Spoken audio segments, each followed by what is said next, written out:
Hey guys, welcome to this Grille 15 replay for the north side of the hopelessly imbalanced map known as Ruinberg. We are on the not completely garbage side of the map, known as the north, with a 49 perfect split chance to win. They've got a Unicum in a AMX-50B, a blue player in an IS-7, we have a blue player in a 54 mod 1, which isn't much use at all, and apart from that there's a decent spread of yellow and greens, with very few bot level players. As usual, I'm not doing anything special with my grill this time. Of course, there's no artillery, so that's good. It means I can poke over this little thing. But I'm just going where I take every single tank, TD, medium, heavy. I will always go to this position here and snipe down into the town.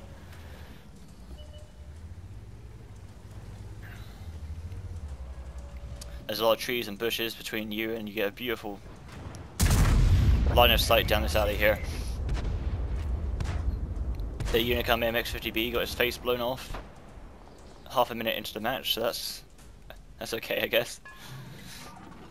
And that's not his only shot he's going to take from me either. He'll poke out again later and get his face blown off again.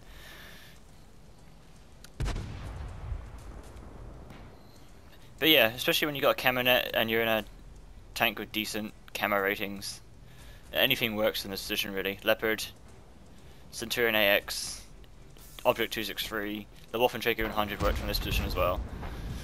There's so many bushes that you can just sit here and fire down all day, and they have to cross this road here in front of your gun in order to do anything useful in the city.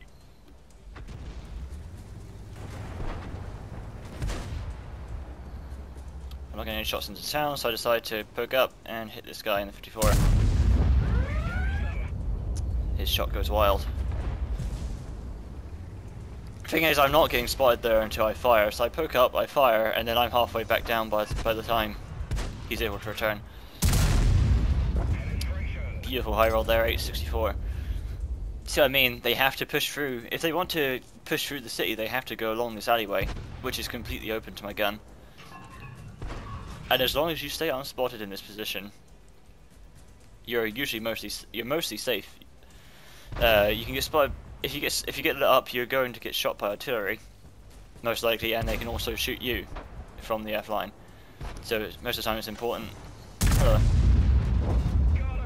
So it's important unless you know you're not going to get shot. In this case, it's no artillery, and the tanks on the F line are busy with my other heavies in there. It's probably a better idea to stay stealthy in this position.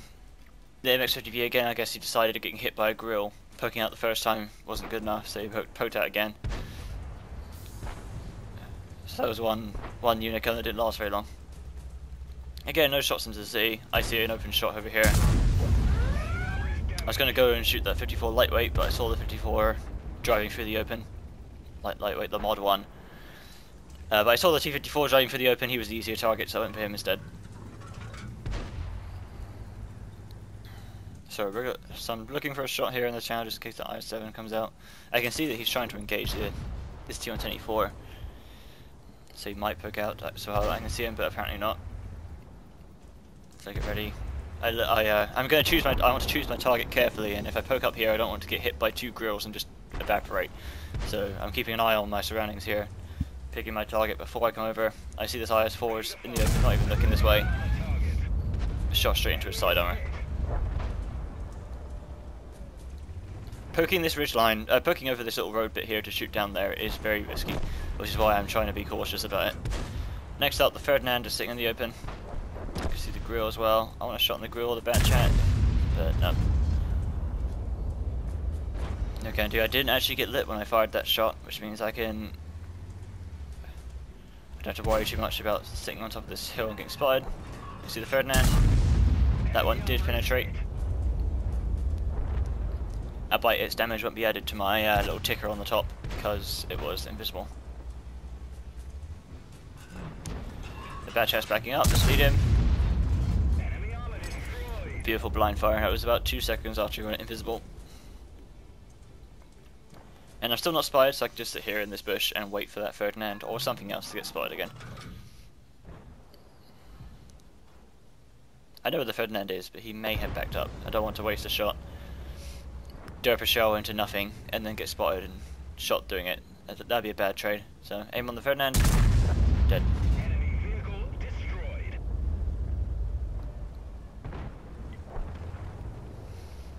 So what's over here now is there's the IS-4 and there's the 2 grills, and they're actually taking control of the city.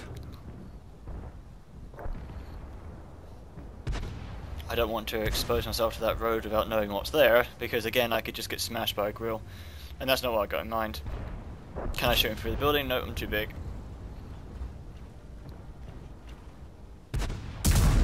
There's one of the grills, but he lights up a bit late, so I put that shot into the IS-4's rear. I think he's tracked in the open. There he is. His shot completely misses, and I finish him off. But I am lit now, so I'm not gonna lie. Considering how hopelessly bad the IS-7's gun is, that this thing's incredibly unwieldy. The IS-7 gun will miss and bounce like you wouldn't believe. I can't seem to evade them at all in my grill, which is weird. It's a very high dispersion, low accuracy gun, and look at this. I knew that my next target was either going to be an IS-7 or a Jagdpanzer, so I switched to heat rounds here.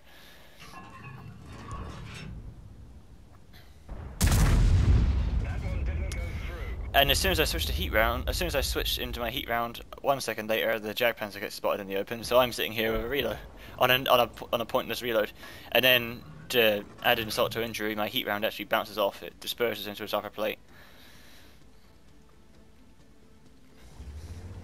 The idea of the heat rounds is I can't reliably pen the. I'm firing down on the Jagdpanzer here. I'm probably going to be firing down on the IS-7 as well, which means their angles are exaggerated. If I'm going to fire down, I want to be able to hit that Jagdpanzer in the superstructure, which is going to need a heat round. So you have to play it cautious here. The IS-7's at half health. The Jagdpanzer is still pretty much full. And I can't remember about the grill, but he's in their base somewhere. You can check here. The grill's at 280 hit points. The IS-7 that was on cap has jumped off, so I was going to go back and defend, but if he's not on cap, there's no pressure for me to run back. The mediums. One of the mediums, the object 430 gets 140 gets taken out by the grill, and the 54 mod 1 finishes it off. Again, there's nothing on no one on the cap, so there's no pressure for me to go back and defend. I'm confused. I'm watching for the Jagdpanzer down the middle here. I'm confused what that IS-7 was thinking. What the IS-7 was thinking. Why he jumped off the cap there? He got up to about 24%, then jumped off, and then jumped back on. Odd choice. And why they're even choosing to cap, I don't know where the Jagdpanzer went. I think he went back to defend his base, while the IS-7 is capping. I'm not sure what their thoughts are behind this. What they need to do is What they need to do is both get onto our cap, or both defend, or something, or just hunt us. I mean, I know I'm purple and the 54 mod 1's blue, but at the same time, the IS-7's half health. The Jagdpanzer is still full. All I need is a single HE round for that Jagdpanzer and I'm dead. And the 54 mod 1 has no hit points at all. If they hunt us, they can still win this. I'm trying to stay back. I want to be able to spot that IS-7 and hopefully shoot him without being spotted. But he's not in that position that I expected him to be in.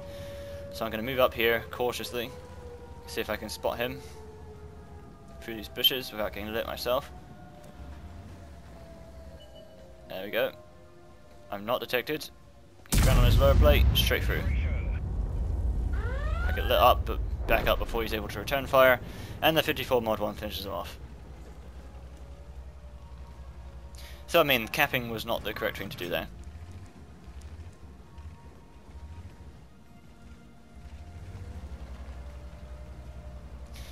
So now we still do need to be careful with this Jagdpanzer. I know that if he's firing an AP round, I can take one hit from him, which is more than enough. With my DPM, is so much higher than the Jagdpanzer's, even though he's at full health.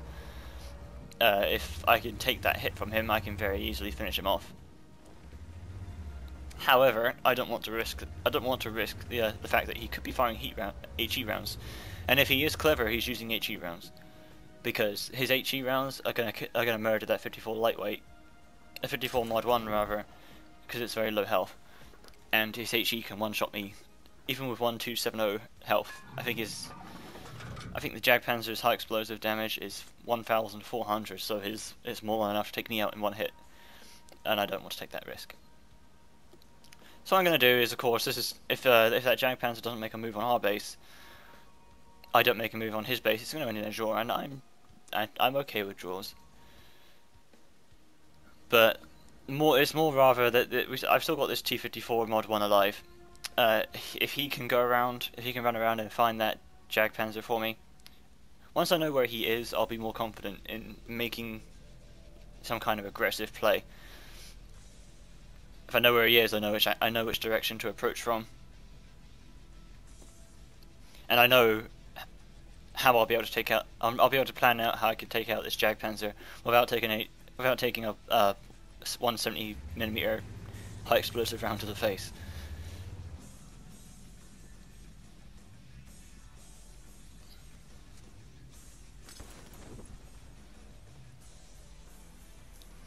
So I'm just set up here so I can. I'm set up here so I can watch the F area, watch that F line road in case he comes out there, where he was last detected, and I'm watching over the flag cap as well.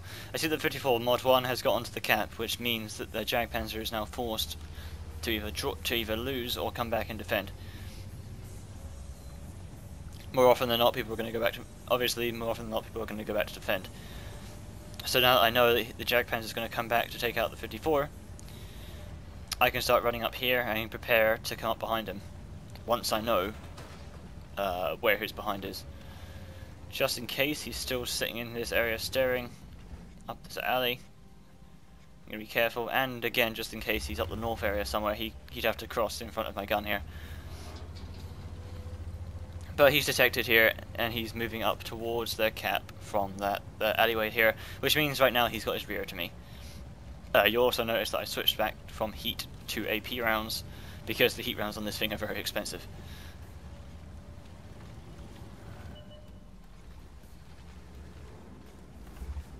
I did not get detected there. He's backing up. Back up into my gun, please. Side shot. Beautiful. He turns towards me. Changes his mind. And starts going back towards the 54. So I back up there just in case. Because this 54 mod 1 is not going to be able to take out this Jagdpanzer. I think even firing at the rear of the Jagdpanzer, I think that mod 1, with its 175 penetration, is going to need, or 183 or whatever it is now, is going to need APCR to get through that Jag. So again, rear shot. Back up. This is a very confusing engagement here. You'll see this Jagdpanzer is chasing this 54 mod 1, which he has no chance of catching. It's way faster than he is. And ignoring me, who's actually a threat to him. But he's still got his ass to me. He's still chasing the 54 mod 1, so I can just zero fucks give and cut behind. Smack him a third time.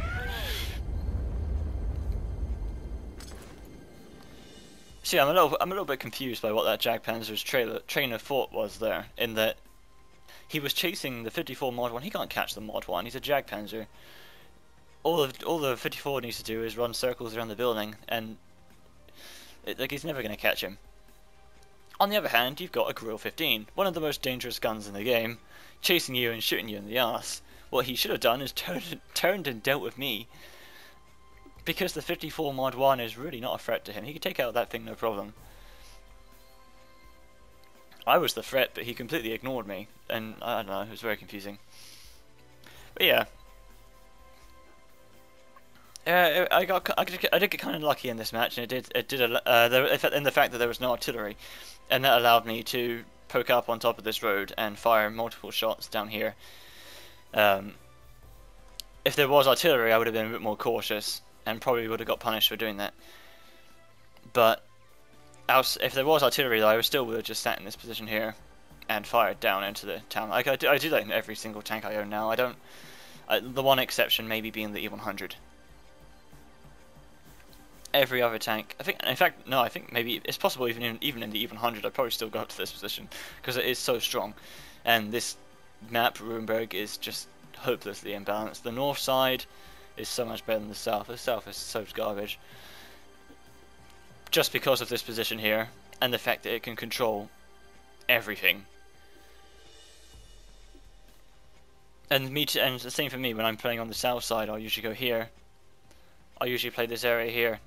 And this too is completely countered by this area here. You saw the MX-50B, their Unicum MX-50B tried to do. He basically did exactly what I do in this map, more or less, except that he poked here first. I would usually poke here first. He poked here, got shot by me and someone else, pulled back, and then he poked here again and got shot by me and finished off. Normally I would just keep poking to here, so the view range, so there's less chance, so there's a higher distance between you and the guys you're sniping at, and there's less chance that they're going to spot you. But again, this position here is countered by a position. Me poking here just like that 50B did, me poking here and firing up into here like I would do if I was falling south side, is going to get countered by that position. It's a very strong position.